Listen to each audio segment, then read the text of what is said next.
Ginatag sang House Prosecution Panel nga wala sila sang baguhon sa estratehiya para sa impeachment trial bato kay Vice President Sara Duterte sa pihak sa pag-ilis ang liderato sang Senado nga ginapamunuan na sa mga kaalyado sang Vice Presidente. Ini ang sato nga sang kabalakas sang publiko nga sigurado nga ma-acquit si Duterte bangod kaalyado sini si Senate President Alan Peter Cayetano kag ang majority bloc. Sa interview sa Bombo Radio kay House Prosecution Panel spokesperson Representative Zia Alon Toadyong, iagin pahayag nga nakasentro sila sa ebidensya kag sa legal nga basihan sang ilang nga kaso anuman ang mangin komposisyon sa Senado bilang impeachment court. Ginpahayag man ni Representative Adjong nga ila padayunon ang paghanda para sa trial kag nagapati nga mangibabaw gihapon ang kamatuoran kag due process sa impeachment proceedings ilabi na nga mangin kabahin sang trial ang mga pumuluyo.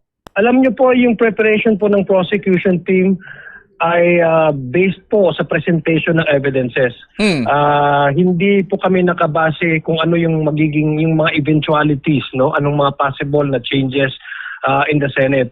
Ang ginawa po namin, ang ginawa po ng prosecution team by way of preparing the case is based on the assignments for each of the prosecutors and how they can play out and how they can effectively present this to the impeachment court. We are actually focusing on the Senate as an institution, and we do not actually bank our strategies based on the eventuality or what might be the changes in the leadership.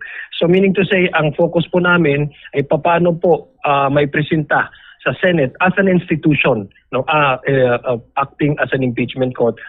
We don't necessarily settle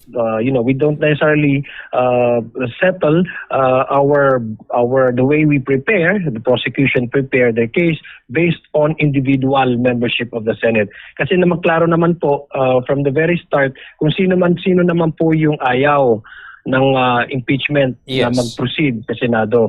It's very clear. So ang basehan lang po talaga namin is how the evidences and how we present these evidences to the Senate and generally to the viewing public, which is the Filipino people.